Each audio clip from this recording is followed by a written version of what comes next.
Well, March is approaching, spring is hopefully soon in the air, and we are back for match week 35 of the EFL Championship as the run-in draws near. This one is a bit of a weird set of fixtures because it's split over 2 match days as such. That's partly due to teams' progress in the FA Cup from the Championship. So today we'll be looking ahead to the 8 weekend fixtures across Friday and Saturday for match week 35, and then we'll be back on Sunday night to look ahead to the remaining 4 that have been reorganised for midweek. So hopefully you're looking forward to that. We're going to preview and predict all 8. And of course, as always, I'll encourage you to do the same in the comments below. Beat or match my overall score, and you'll get a shout out in Sunday's recap when we look ahead to the remaining fixtures from this match week 35. But before we go and do that, we've got 2 recaps to do. Let's see what happened in match week 34, where I think we would say there was a string of surprises in the Championship scorelines, because Sunderland lost at home to Hull City, Burnley scored 4, and then we've got the likes of Swansea City finding form again with a 3-0 win under Alan Sheehan. But I did manage to pick up 9 points, still a decent weekend for me. Lost a perfect score that would have taken me into double figures with Leeds late third at Sheffield United. But correct scores for, unfortunately, the Watford win against Luton and the late Coventry one against Preston contributed 2 perfect scores to my 9 overall. And that, I thought, was going to win me the match week, but one person has stolen the show. Because while most of you fell below my total, we all struggled for double figures in a week that was full of surprises. Marco came along and produced perfect scores galore. 4 perfect scores, 4 correct outcomes, 16 points. Unbelievable effort given the ridiculous scores. Well done to you, Marco. If we go and have a look at midweek though, match week 34.5, 2 games played, and I was the only person to get a perfect score. I was a little bit surprised nobody else went for Cardiff to beat Hull 1-0, but that got me 3 points and won me the mini midweek edition. So with that out of the way, let's move on to a slightly shortened weekend fixture list with a big game on Friday night in, I guess, the battle for the playoffs and possibly just about for the top 2. It's a must-win game for both of these sides in their respective battles as Sheffield Wednesday host Sunderland, a game I'm really looking forward to. I will be watching it on my Football Manager Twitch channel, where we'll be live streaming FM and watching this game. But both teams need to bounce back from what has been, well, a poor couple of weeks, quite frankly. Sheffield Wednesday, as we mentioned, soundly beaten at Burnley by 4-0. Don't think many were expecting that scoreline. Of course, there are players coming into the Burnley team that have made a bit of a difference, but Sheffield Wednesday at the back, it's a very odd game. It's one of those ones where you look at the stats and it doesn't show the picture of the highlights, because there were only 6 shots on target in the match, but there were probably 5 or 6 unbelievable chances. Like, every chance was a great chance in the match. Burnley had 4 of them, took them all. Sheffield Wednesday had 2 or 3, 3 according to their clear-cut chances, didn't take any, and that was the difference. But one of those days, again, a result away at Burnley is not going to shape their playoff race, and nor you could say with a game against Sunderland normally, but with them now 6 points adrift of that top 6 and a couple of the sides up there not playing, this is a big opportunity for them to close the gap. For Sunderland, on the other hand, a 1-0 defeat at home to Hull, a bad moment defending a set piece, and obviously the keeper took a bit of the flack, but it was pretty poor all round. And then a real lack of creativity and cutting edge going forwards. Yes, Sunderland had a couple of chances. On another day, they could have got a result. They dominated the ball, which Hull have tended to do away from home under Ruben Selles, just sit back and hit on the counter. But in the end, they didn't really create too many clear openings, only managed a couple of shots on target. Yes, missed 1 or 2 good chances, but it wasn't a barrage on the Hull City goal, and they didn't really look like opening them up from open play too often. So, bit of a disturbing display for them, especially given the heartbreak away at Leeds and the manner of the drop points at home to Watford and Plymouth. You might suggest they'd be quite glad this game is on the road, given their performance at Middlesbrough a couple of weeks back. It does make this one a hard one to call. Sheffield Wednesday have started conceding a lot of goals in recent weeks. That's 8 in their last 4 now, despite a clean sheet of Swansea. Sunderland are just drying up on the goal front very slightly. I think they'll bounce back away here. I think it suits them being on the road towards the end of the season. And while I do think they're probably just too far adrift of the top 2 now, I'm going to go for them to win at Sheffield Wednesday by 2-1. Let's move on to the 7 remaining games on Saturday then, starting with the first of 3 early kickoffs, which is at the time of recording, managerless Blackburn Rovers versus Norwich City. Valérien Ismaël now 10-1 on, maybe might be heading to the northwest again, and boy, do Blackburn need a response, because after 2 very good displays under interim management, a horror show away at Swansea, it must be said, defensively really poor, okay, Swansea looked a lot better under Alan Sheehan, and they did last time he was in interim charge as well. But Blackburn was second best in that. And it wasn't the fact that Swansea scored 3. It was the fact that it probably should have been 5 or 6. Some of the chances they gave up were scandalous. It's the worst we've seen Blackburn defend for a long time. And given they come off clean sheets in succession, that is a little bit surprising. Maybe you can just put it down to an off day. They missed a couple of chances of their own, but they were soundly beaten. It was a really poor performance, and one that Blackburn will want to forget about quickly, especially if they harbour ambitions of staying in that top 6.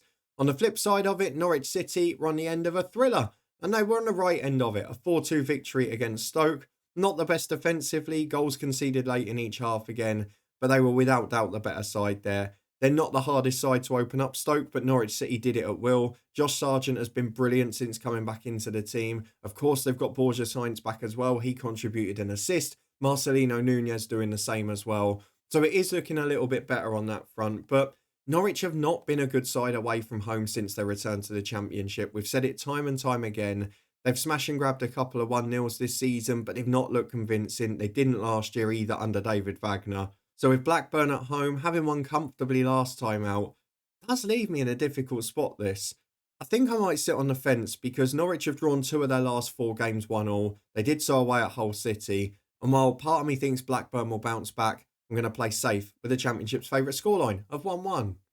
The second early kickoff is a big game in the top 6. It is Leeds United versus West Bromwich Albion. Leeds have had an absolutely stonking couple of weeks. Big late win against Sunderland, big late turnaround against Sheffield United, and 2 huge wins against the sides in and around them. 7-point gap to third, 5-point gap at the top, and surely on course to go and win the title now. They need 15 more points to get to 90, and I'm convinced that will be enough this year. It was a really decent performance, of course, marred a little bit by that goalkeeping error, which gave Sheffield United something to cling on to. Ilian Meslier, I'm not quite sure what's happened, but I'm not going to batter him because enough people have done that. Leeds generally, though, very good performance. A bit like we saw at Ellen Road. Leeds have got that switch where they can just outplay anyone. And especially when they're coming up against those other top sides who are trying to chase a game against them or have to be aggressive, they're just frightening on the counter. But a really good couple of weeks for them. Won the games in slightly different ways in terms of performance, but managed to get the result with late winners and kept going. So you've got to give them credit. For West Brom, a 2-0 win against Oxford last weekend. Really important one, albeit took till very late on to wrap it up for sure. It was a dominant performance. They gave up nothing at the other end. Oxford came to sit behind the ball in fairness, but West Brom were dominant, and the only thing they couldn't do was put the ball in the net enough, which we know has been a problem at times all season. They are starting to increase their goal output a little bit under Tony Mowbray. Okay, they've not been as consistent away from home, and that perhaps leads me to what I'm going to predict here, because they're yet to win on the road under Mowbray. They drew 1-0 at Millwall, but with respect, Leeds are a far more potent attacking force. So I think we're going to see West Brom try and set up a bit more on the counter this time. Leeds are virtually faultless at home, so I'm going to go for them to win by 2-0. I just think it's going to be a comfortable day rather than an absolute battering.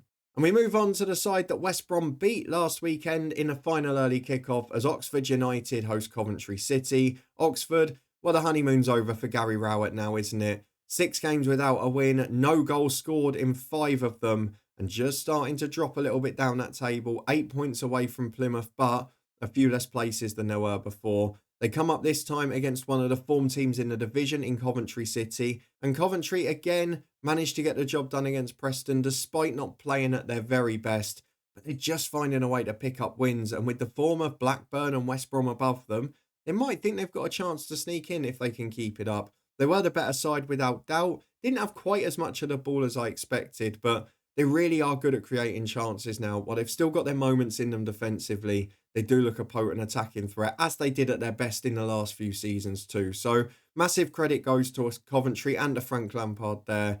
For Oxford, we mentioned they created nothing at West Brom. They set up very differently. The real kicker for them was the defeat at home to Portsmouth, wasn't it? Because that's the game where they would have targeted getting something. We're going to see a different side at home, but they've got to find a way to start creating chances again. And I'm not sure it's going to be easy for them here. I'm going to throw in a bit of a surprise because everyone is going to expect a Coventry win. So I'm going to sit on the fence with the Championship's favourite scoreline and go for a bit of a drab 1-1 draw. As we move on to the 3 o'clocks and a huge game at the bottom, it is Luton Town versus Portsmouth. 11 points now separate the sides as Pompey pick up 3 wins in succession. They played against Cardiff and Oxford around them. They won. They played QPR and they won. They're starting to look really good going forward. Colby Bishop signed a new deal. They're scoring goals in quick succession. And you know what? While the QPR performance wasn't a great one, they clung on. And I know they gave up some good chances. On another day, it might have been a little bit different. But they're just finding a way to win games at the moment. And while they've produced some great attacking displays, to be able to grind something out when they're under pressure at the end is a really important one as well. A team that can't do that at the moment is Luton Town, who after a better performance at times against Plymouth were pretty dismal against Watford. It was game over at half-time. Few players didn't really look up for the derby. Again, the team selection leaves a few questions. The fact that we've left ourselves so weak in midfield and let players go makes no sense at all. But enough about that. The second half performance was a little bit better. There's no doubt, though, that Watford deserve to win. And Luton Town are going to have to rely on their home form if they're to stay up this year. The home form is dwindling itself, but this is the sort of game they've got to go for. Pompey haven't been the best on the road this season, albeit they won at Oxford last time out. But I just don't see where Luton score other than set pieces. They're susceptible to the break, so I can see a game. We've seen it 10, 15 times this season with Luton where they go behind because they get caught out on the counter-attack. I can see Pompey taking the lead. And then we've got to try and find a way from set pieces because we don't look a threat in open play or we rely on a screamer. I'll go for one on each side of that. I'll go for the Championship's favourite scoreline. My third and final one all of the weekend. But let me confirm it for you now. That ain't enough for Luton Town. Let's move on to a team that got a much-needed win in midweek because it is Middlesbrough versus Derby County. Michael Carrick relieved the pressure slightly with a 3-1 win away at Stoke to remarkably, after 5 straight defeats, get them within 4 points of the playoffs. Tommy Conway, contender for miss of the season, but then did manage to score later in the second half. And a big goal from Finn Azaz and Marcus Force, a forgotten man in terms of the score sheet recently. So Borough, good performance, still gave up chances at the back. And I mentioned it before, you never really feel secure when Borough have got a lead because they're so susceptible defensively. But they did play better going forward, obviously took some chances, and it was a much needed win for them. Another side that needs a victory is John Eustace's Derby County. A 1-0 defeat late on at home to Millwall. Looked like they were going to get their first point under him, but then in the 95th minute gave it up. The bigger concern, though, is the same old story.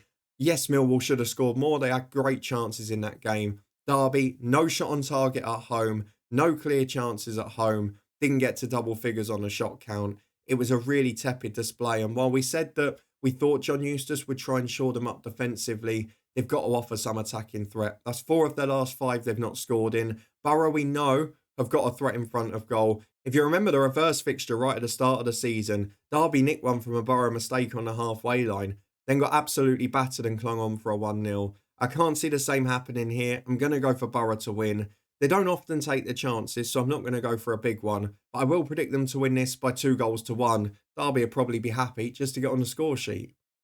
As we move to the penultimate game that is big at the top end of the table, it is QPR versus Sheffield United. Both sides lost at the weekend. QPR defeated in that very tight game against Pompey. But you can't give up a 2-goal lead. And we talk about the big sin in the Championship, conceding goals in clusters. And that's exactly what QPR did. And unfortunately, it cost them the game in what was otherwise an even match. We mentioned the fact that QPR aren't great at taking their chances. A rare day where they did against Derby. Back to usual against Pompey. Probably had enough to draw 2-2 or nick a 3-2. In the end, had to make do with no points. And that pushes them away from the playoff race down to 14th. For Sheffield United, it was a tough late finish against Leeds. Let's be honest, they were second best for the most part. Their goal came about because of an error from the Leeds United keeper. They didn't really look like scoring much other than that. Leeds were the better side, they deserved to win. But Sheffield United hung on in a lot of those games this season. After 4 successive victories where they weren't at their best for the most part, they were unfortunately thwarted this time. Let's be honest though, the position they're in is brilliant given where they were at the start of the season. And back to form against a side that aren't in that top 2, probably going to be a little bit easier. QPR are a side that can cause teams trouble, but they're just not consistent enough in front of goal. So I'm going to go for Sheffield United to do what they did in their last 2 away games and nick a pretty ugly 1-0 win away at QPR, a game where they probably won't dominate the ball, but may well run home with the 3 points. And the final game on Saturday sees a team that need a result against a team maybe back in that playoff race. It is Stoke City versus Watford. As I said to many Watford fans, despite being a Luton fan, stick with Tom Cleverley, he's the best you've had in a while. And look what's happened. They've stopped playing the best sides in the division and they've started winning matches. The 1-0 win away at Borough, followed up by a very comfortable 2-0 win at home to Luton. The derby match was won easily. They were very comfortable in the first half. And then in the second, they managed the game solidly. It was a really good display. They didn't really look like conceding. I think Luton had one good chance from memory, but there wasn't much in there for us. So definitely a good performance and back within 3 points of the playoffs. For Stoke, a pretty terrible week, especially defensively. You look at when Mark Robins has come in, and I know Coventry always focused on attack rather than being a brilliant defensive side, but the rate at which they're being opened up and conceding goals is frightening. 3 against Borough, 4 against Norwich, 2 against Bristol City, 3 in the Cup against Cardiff, 1 in both of the other games that they got the victories in as well. And now Stoke sit just 5 points above that relegation zone. A bit like last season when Schumacher came in, they're having this big change of style. It's taking them time to get going. And the lack of stability at Stoke is giving them this concern every year. I do think it will come right eventually. And they have got a threat going forward, which is a positive. And Watford are pretty dismal on the road. I know they won at Borough. I know they got a good draw at Sunderland.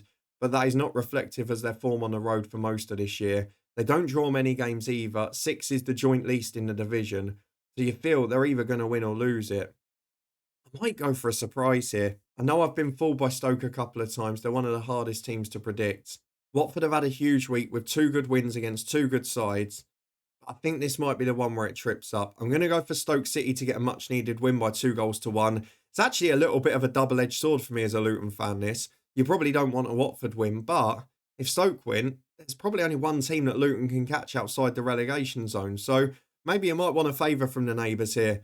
I'm not sure we're going to get it. I think Mark Robins at home. The last home game before Borough for Stoke, they beat Swansea comfortably 3-1. I don't think this one will be as comfortable. I'm going to go for 2-1 to the home side. Well, as the sun starts beaming through the window, let's have a quick recap of what I've gone for this weekend. For the sides at the top, I've gone for all 3 in action to win. Sunderland on Friday, then Leeds and Sheffield United on Saturday. I've gone for Stoke to get a big win at the bottom, Oxford United to pick up a point amongst 3 Championship's favourite scorelines, and then Middlesbrough to continue their return to form with a 2-1 win against John Eustace's derby.